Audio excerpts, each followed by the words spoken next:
Right, the next one is the best practice team. I'd like to introduce Mel from the head of best practice.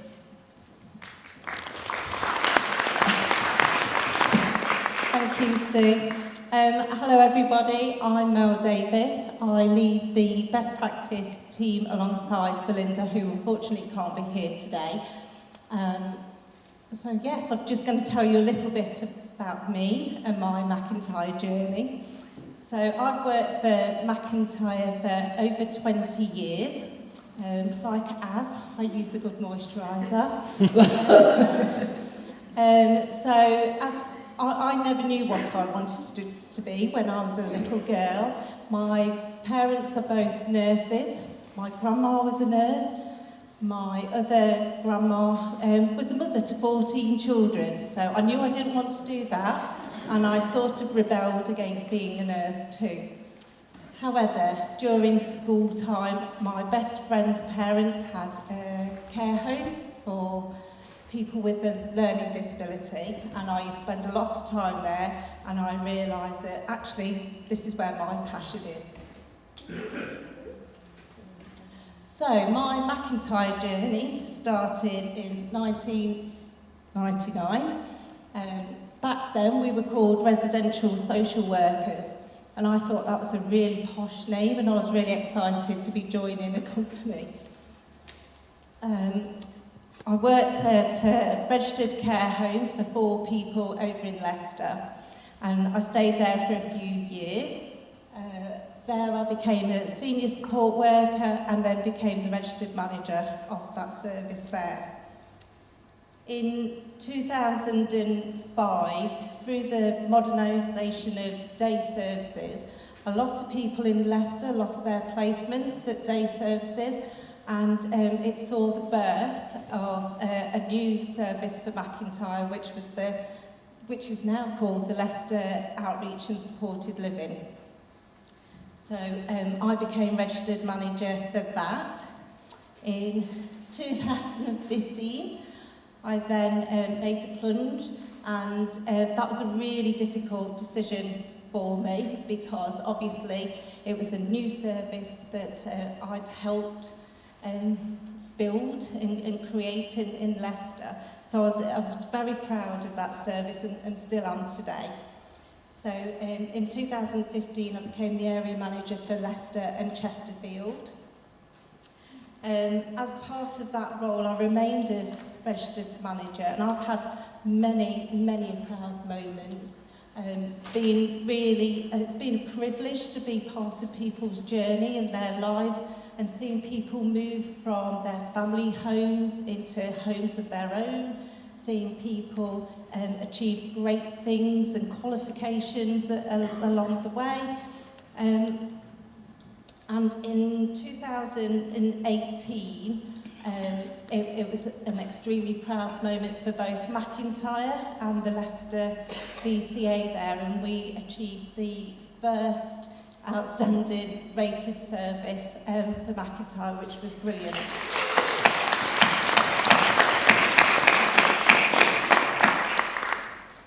So then I decided to make the move to head of best practice. So I've been in this role since 2021.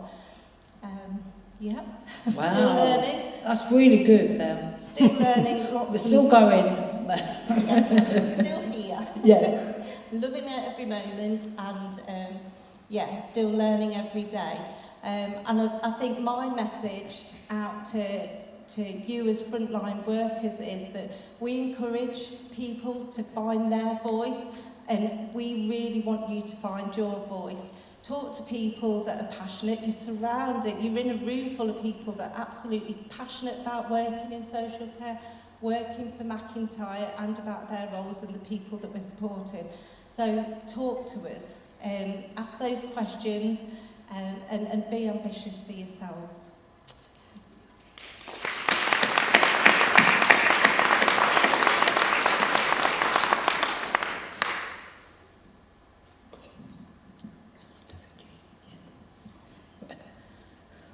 Okay, so I'm just going to move us along with Sue Ling to tell you about some of the rest of the team and majority of us are here today. So on this first slide, you've got the person-centred approaches team. Could be described in lots of different ways. But obviously you've met Paul, we have Ian, who isn't here today, Sue Ling you've met, Jackie's out there somewhere in the audience, oh yeah, down over at the back, and we've got Vicky here on stage, and Ian Forrest, who isn't here today, Ian Smith, sorry, who isn't here today, but is also part of the team. So we can support with all sorts of things, but our particular focus at the moment is what we're going to be talking about later on today around co-production and the big plan.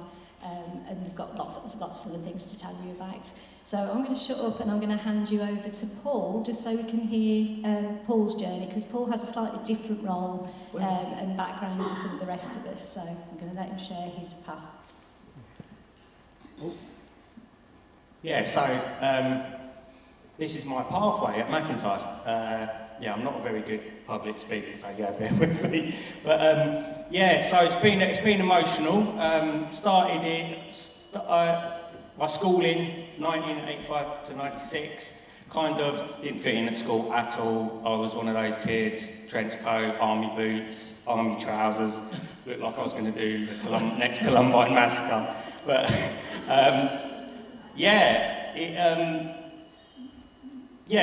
one thing that did happen to me during school was when I was, my mum used to be the receptionist and she used to do the adult education stuff in the evening. So I used to go along and I used to draw while she was on the phone, and a group of adults who've learned difficulties from Camp Hill used to come through every Tuesday. And at the time of being like really, you know, I get the violins out, but yeah, really badly bullied, I really got on well with these people, and they just take you for who you are. And I always had in the back of my mind that I kind of wanted to work in that field at some stage. So, so that's where the seeds of what I do were kind of formed. But there was a lot of stuff in between, like, 96 to 98, worked in an off licence. That was my first ever job. Market trader, dishwasher, cleaner, the only job I've ever been sacked from. I broke 2 buffers and a night display cabinet in sports division. And sacked from that, and then shop assistant in Tesco's, and then a horrible, demeaning 7 years in M&S. I was known as the basket monkey. So I used to have to collect all the baskets and trolleys and things like that, and that's what people called them. So just knew I had to get out any way that I could. And I did the most challenging job of my life then. I went to work in a youth prison, Oak Hill in Milton Keynes. And it was terrifying, I'm not going to lie, it was just dangerous, it was understaffed, I thought I was going in there as sort of like a support worker to these kids, but I was going in there as a prison officer, having to lock them up in their rooms, and people were going out with life-changing injuries. But I learned a lot, and I thought, I can do anything when I did that job. So the seeds of what I'd got it from school, from meeting those people, I started to pursue. So I came to MacIntyre, I went for a job at the coffee shop originally, and I didn't get it because I'm not very good at that sort of stuff, but they did say to me, we'll keep your number, we've got a craft workshop that's going to need a job soon. And I thought they were talking, like people used to say it, we'll call you and stuff, but they did. So I worked at a craft workshop for 3 or 4 years. Met you on the first day I worked there, didn't I, Sue? Yeah, I remember when you first came, you made bookmarks with us. That was the first time Paul came and he made us some bookmarks. That's sort of like where the seeds came. So I've always kind of, not singing my own praises, but always tried to make it a little bit more than just, being in the building, trying to get out there. So we had lots of exhibitions during that time and things. Sort of outgrew that after a while. And I went into the learning centre. First getting involved in the drama stuff, film stuff, and that sort of took a life of its own. Again, so we did a lot of stuff, didn't we? So we started off with an audio mag. It was like a daytime thing with sort of a through the keyhole type bit on it, and a soap. And the soap was so popular that we kind of turned it into a soap called Haddon Street. 28 episodes are still on YouTube. But yeah, you were in that as well, Sue, and I was the villain, wasn't I? Yeah, you were. But yeah, that took us to the BBC in London. We were interviewed there, and we went to the National School of Television to show a film. We were shortlisted from mainstream filmmakers. So it's always just pushing that and trying to make it, real. Take it, put it in a real world. And it hasn't always been easy because I've had a lot of battles along my way. But always kept the people we support at the centre of it and looked to them for the guidance, and it's seen me through 14 years. So yeah, I'm in the best practice team, so I'm doing all sorts of stuff involved with Shout advocacy group in Milton Keynes, which we can talk a bit more about in a bit. But music and films, and just trying to get the people's voice out there in the most sort of creative, fun, in a way that means something to the people. So yeah, that's kind of me.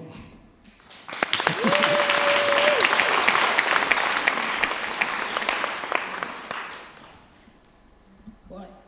The checkers now. Now we're going to show you. Hi, we are the MacIntyre checkers. Hi, my name is Katie, and I'm a MacIntyre checker.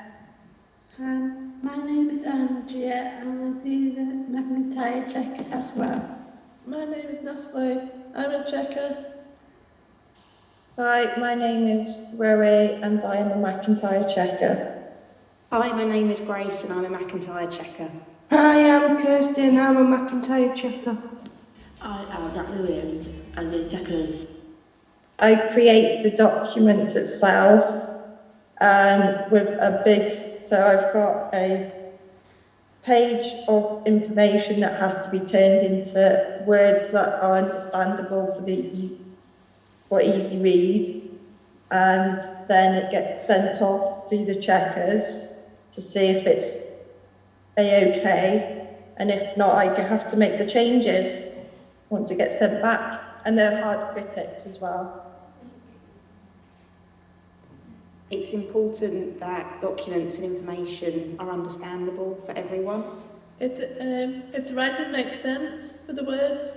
We always check whether if the picture goes right with the words. It's so that if people can't read particularly well, then they can always look at the pictures to understand what's going on. It can be lots of different types of information, like recipes or information for current things going on in the world, important things and things going on in MacIntyre, and like policies, like Rowie said. So all different information.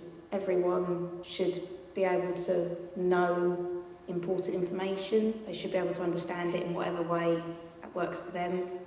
That's really important for their independence in their lives. I like doing it. I like all the pictures on it. Because it's easy to read the paperwork and understand what other people struggle with. It's fun to do and to see if there's any words that have been spelt wrong. And helping people with difficult words, and checking all the pictures that go with the words. By making sure we can understand it first, because we can't expect anyone else to understand it. When all the checkers work is checked to make sure whether it fits right, we use a stamp of approval. Something's not right, it gets sent back to the Easy Read creators. We are a good team, and we work hard to check the Easy Read paperwork.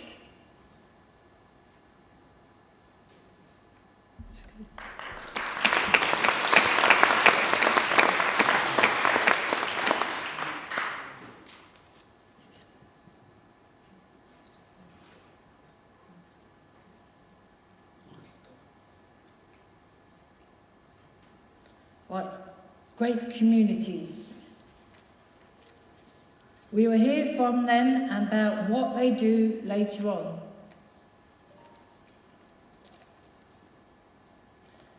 Now I'm going to introduce the health team.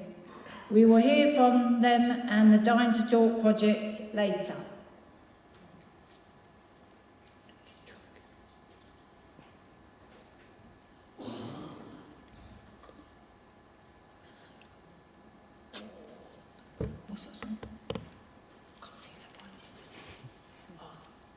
Specialised support.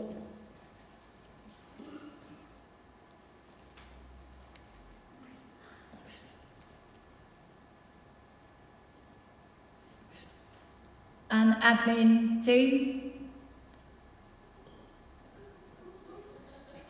I will, what's that say? Hand over to Mel, who is going to tell us more about the new DNA.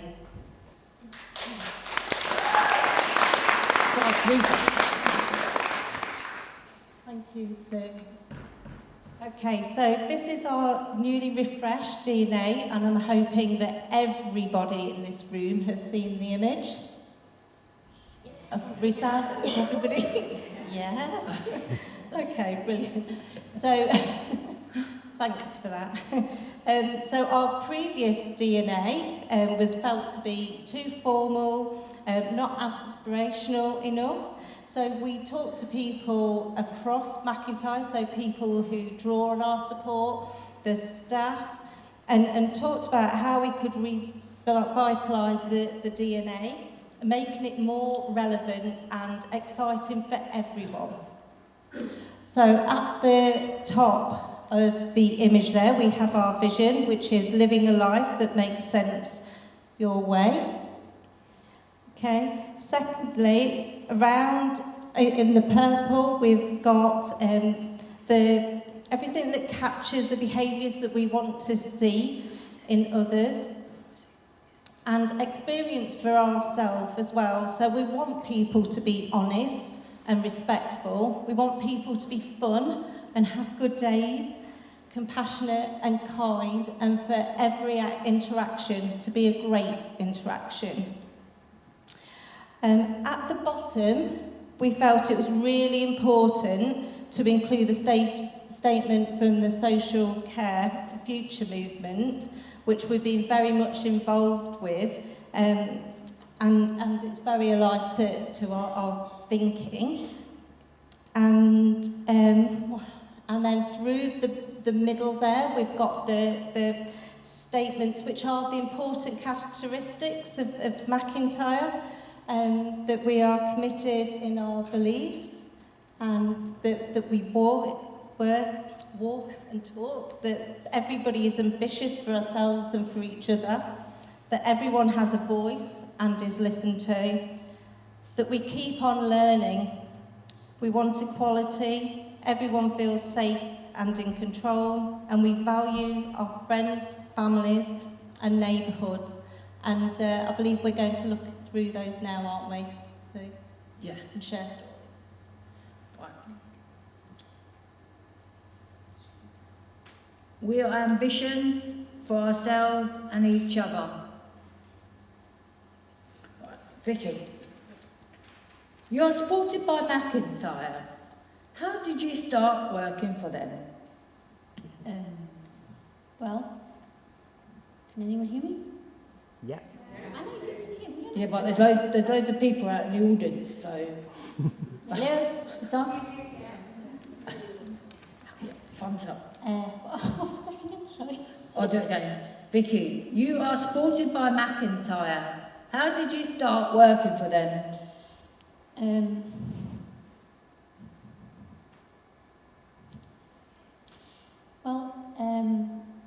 I started working with Gwen, it was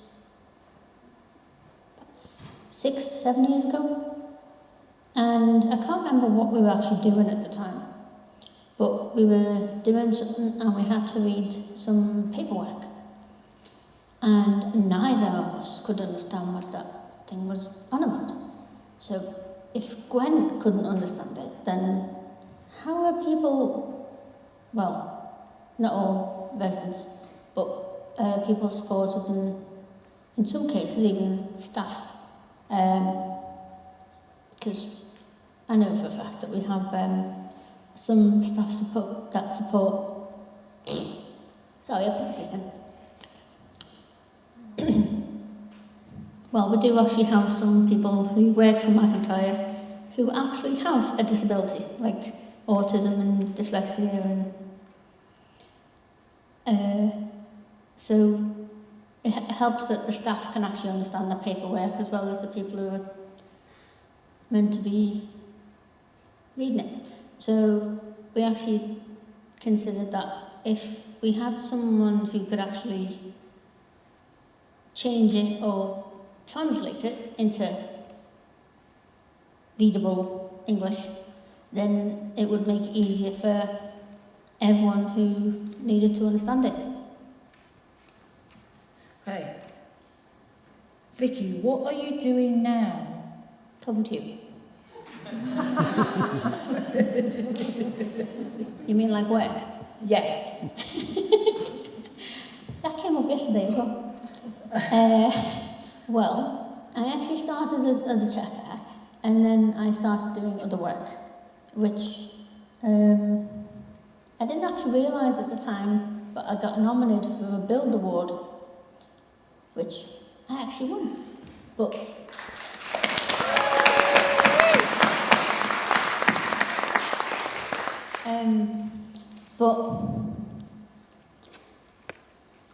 because of that, they actually saw how good I was, and then they offered me a job. Whoa! So, as well as that,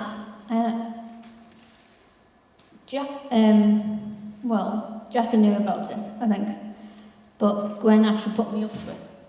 She didn't actually tell me until I'd been shortlisted, which made me a little nervous at the time because I didn't know why she wanted to talk to me, because I thought there was something wrong with my friend. Which she was trying to explain, no, it's good. And I was in tears thinking, oh no, my friend's sick, she's got her, she's wrong, no. And it was nearly 20 minutes later she actually managed to calm me down to explain that, oh, you've been nominated for something. It's good, calm down, don't cry, please don't cry. So, slightly off topic, sorry. And because of that, I've been actually put down for other types of work, which is as well as the autism advocate, which I've done an interview with Durham University, as well as creating and teaching the Olive McGowan mandatory training, which now is actually mandatory for everyone. You have no say, you have to do it. Well, it's true. The police have to do it, paramedics have to do it. I think even in some schools they have to do it now because not everyone with a disability is visible, So, I've made a law. Any more questions? Was it always your ambition to have a job? Yeah, pretty much. Well, when I started, it was just meant to be volunteer work, but over time, because I've been getting more and more work, well, when I started the Checkers, that was volunteer work, until we found out how good we actually were, and then they suggested that maybe we get paid for it. And since then, we've been getting paid, but because of the amount of work I have actually got to do, I had to remove myself from the Checkers. But from what I've heard, they haven't been able to find anyone to replace me. And that was 8 months ago? Yeah. Haha. It's hard trying to find someone to replace me, isn't it? I started it, so there you go. Right, does anyone in the audience have any questions for Vicky at all? Can we see? Or maybe... Oh. Do you want the mic? Yeah, we need... Who's got questions? It's hard to see from... It's all right, Paul's doing it. Hi Vicky, I just wondered, what does having a job mean to you? Having paid work? Well, it was a little complicated to start with because there was a lot of paperwork I had to do. But I actually had some help to sort all that. But I've actually enjoyed having a job. Some are a little more complicated than others, like they mostly centre around the same kind of thing, so it gets a little complicated trying to remember what's what and what we're actually talking about at the time. Because I think Paul might be able to attest to this, that we've been working on some build stuff and I've been starting talking about stuff that we've done on other jobs, which Paul was part of as well, which gets a little confusing. So... Do you mean just sometimes all the stuff you're doing, it crosses over and it gets confusing? Yeah. Yeah. I feel the pain on that one. Well, yeah. But the stuff that comes up from one job that actually helps with another. Like, someone mentioned about staying in hospitals, and because the build, we worked on it a while ago about someone who went into a hospital. They were meant to be there for a little while, but they were never allowed to leave. Even with the parents' consent, the doctors would not let them leave. And they were getting hurt for no reason. So they had to actually force their way out. So... Well, thank you, Vicky. Anyone else? Vicky, Sarah here. I have a question for you.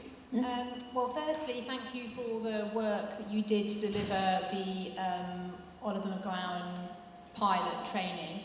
And I just wonder, how important do you think it is that people who have lived experience deliver training? Is that something that you think is important? Yes, because if you don't actually understand how it feels for people to be living in stuff like that, then it's kind of hard. Especially when he was actually more able-bodied than me. And he, well, I don't want to upset anyone, but he went from being more able-bodied than me to being a total cabbage. He had to have help going to the toilet, he had to have help with his meds, he had to have help breathing, which no one should actually have help with that. It's a natural response. So, going from being able to do everything by yourself, like being able to do more than his parents, to being able to do less than a 2-year-old, I think that's kind of hard, even if it hasn't happened to you. Even just the thought that it might actually happen. I agree, and just for people who don't know, Oliver McGowan sadly died, and it's his mother who's been campaigning to ensure that all health and social care professionals receive the training that we'll all be having to have. Is it from the new year? Does anybody know when it's been? As Vicky has said, it's mandatory. And the reason for Paula's sort of campaigning is she feels that had she and her son been listened to by the health professionals, he wouldn't have died. He was actually given medication that the family feel contributed to his death. So she's turned that very tragic event into something that's really positive, in that making sure that all of us, take time to understand autistic people and listen to those people and listen to families. So, and Vicky, as she says, was very kindly helped roll out some of that training. So thank you, Vicky.